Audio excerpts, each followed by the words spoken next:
the most delightfully fascinating character in the realms of mystery, Charlie Chan.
Ellen Landini's murder at Pine View has been complicated by the death of the chief suspect in her murder, Dr. Swan, who had been blackmailing her for years. Charlie Chan, on his trip to Reno, had learned that Romano had been inquiring of Landini's secretary as to whether or not the will she had made in favor of Hugh Beaton had been executed. If not, then Romano becomes heir to Landini's property. And further, if Romano knew that the will had not been signed, then he, Romano, becomes the principal with unquestioned motive. Charlie Chan has just risen from the lunch table when aged R. Singh enters with a telegram in his hand. On a telegram for you, Mr. Chan. Thank you, Singh. Excuse me, please, while I read this. Certainly. Cash coming back for you, Dad. Yeah, said he'd pick me up about 7. News, Mr. Chan? Yes, indeed. Mr. Romano? Oh, yes, Mr. Chan. When you finish your lunch, please join us in the study.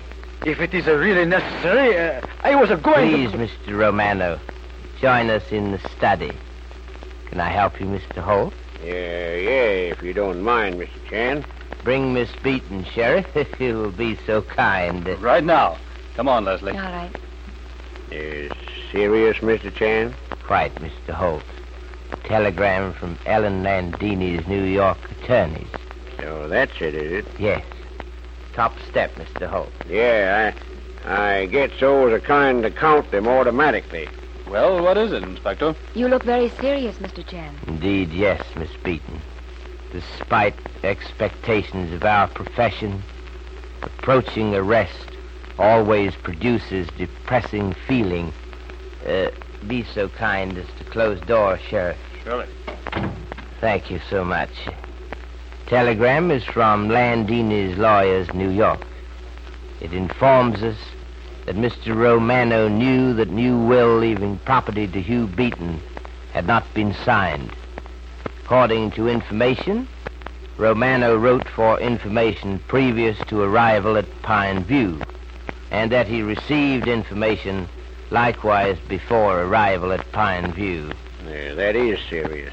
Now becomes necessary, Miss Beaton, to ask you to most carefully search your memory as to whether or not Mr. Romano was the last person you saw leaving study night of Landini's murder.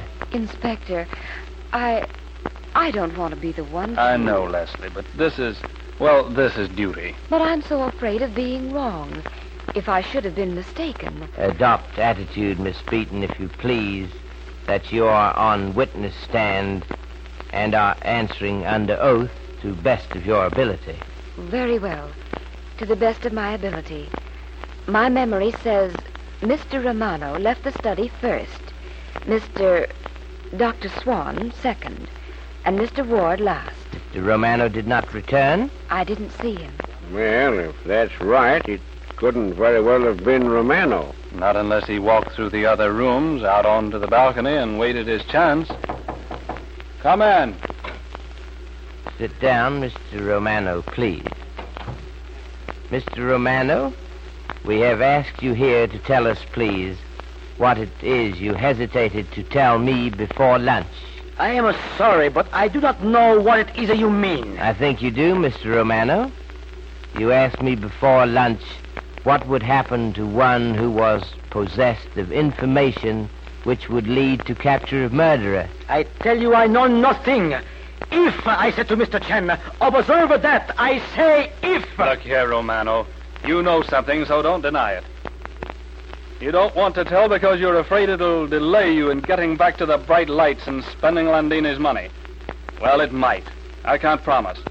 But if I can fix things so that it won't, I will. But one way or the other, Romano, you're telling or I lock you up. Get that and get it quick. I am so upset.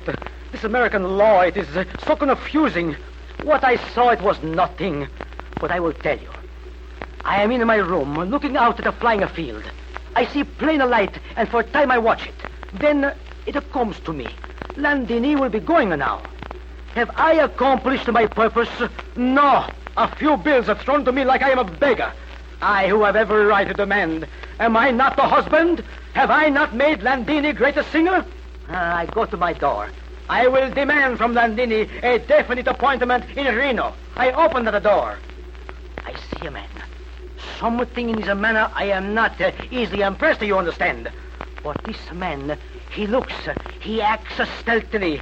But then, while I'm thinking, the shot rings out. That's all right, the man. Who was the man? The man I saw, this man who sleeps stealthily from door to door, the man was Ah Sing. All right, Romano. You keep that to yourself. Me? I shall not talk. First Landini, then Swan. I have no liking to be deterred. It is you, I hope, that will keep these facts which I disclose to yourselves. Yes, you can go now. Mr. Chan? Yes, that will be all. Thank you so much. It is useless to polish and to burnish after the guilt has worn away. No matter what we do, what we ignore, we revert always to Ah Sing. Yeah. For all we do, for all we try to hide it, it keeps coming back to Ah Sing. But, Mr. Chen, Romano is the one who profits by Landini's death. Ah Sing does not. But money would not tempt Ah Sing to murder. We, alas, me included, cannot fathom the depths to which ideas of loyalty would carry Ah Sing. But just the same, couldn't Romano be lying? He lied before. He could be making up this whole thing about Ah Sing. Yeah, something to that, my boy. If Romano was trying to cook something up, who would he pick on? Poor defenseless Ah Sing, who ain't so quick on the comeback? And yet, I ain't so sure. No? Why? Well, if Romano was trying to fix things so it would look like Ah Sing, would he have done it so doggone well? Wouldn't he have said that he saw Sing creeping into the study and then heard the shot? No, Inspector. It rings too true. It ties in with the facts too well. Yes, Mr. Holt. At last. Much too well. But it's impossible. What, Miss Beaton? What is impossible? Sing would have had to pass the door to the room I was in twice. And I didn't even see him once. But why twice, Leslie? He escaped through the balcony window. You wouldn't have seen him that time. But don't you see? The door to Landini's old room, the room Landini used to have, was locked. That had to be unlocked before Ah Sing could make his escape. But Ah Sing would have unlocked that on his way to the study to kill Landini. Ah, Miss Beaton, I congratulate you. No, Sheriff, Ah Sing would not go to the study that way. First time. How could he know that Landini would be alone? Doggone, you're right. Yes, Mr. Holt? But it really don't change the setup. Sing comes to the study with a blanket over his arm. He finds Landini alone. He goes out, slips through the empty room, unlocks the door to the balcony, and he goes back and closes the study door after he gets into the study, kills Landini, then goes out to the balcony and locks that door after him. Guess it looks that way, all right. Sheriff, look here. What, Inspector? Look in the mirror.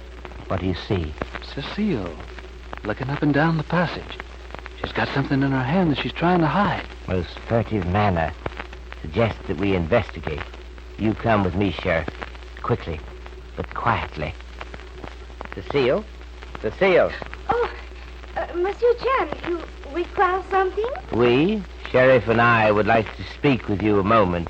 But yes, Monsieur Chan, certainement. Why did you so very carefully look up and down passageway just now? Perhaps you were looking for something? No, Monsieur Chan, but I am so very afraid. Ever since that night, Madame... Yes, we understand that, Cecile. But what are you trying to hide there in the folds of your skirt? Me, Monsieur? Why, nothing, Monsieur. Cecile? Not a single thing. Cecile, I'd hate to have to do it. But unless you show us what you're trying to hide, I'll have to get Miss Beaton or Miss O'Farrell to search you. Oh, it is nothing. Only I have been so afraid. My husband, Michael, he bring me this for protection. A 45, huh? So it would appear. Oh, but look, Monsieur. This gun, she has not been what you call fire. You understand how to use this, Cecile? Oh, mais oui. My husband, he... Yes, your husband taught you, you're about to say. Oui. He was in the war. This is his. He was, aviator? Oh, no, Monsieur. No, he would like to be, but he was sergeant in infantry. And a crack shot, Cecile? Oh, but yes, Michael was... Say, Inspector, this 45 is fully loaded, all right. But if I know my guns, it has been fired. And not so long ago, either. Ah Sing and Cecile, and perhaps Ireland. Could it have been Ireland or Cecile who fired the shot which misled Charlie Chan for so long? We'll have to leave it to the inspector to pursue this latest development. When you have heard your sponsor's message, Inspector Chan will be with us again.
Well, Inspector Chan, have you a parting thought for us this evening?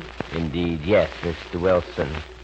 I'm thinking of Chinese proverb which says, when man is seen continuously in company of worthy persons, his name will be free from taint of scandal. But when man has reputation of consorting with persons of ill repute, protesting his innocence will avail him but little. Oh, very true that is, Inspector. Thank you, and good night. Thank you, Mr. Wilson.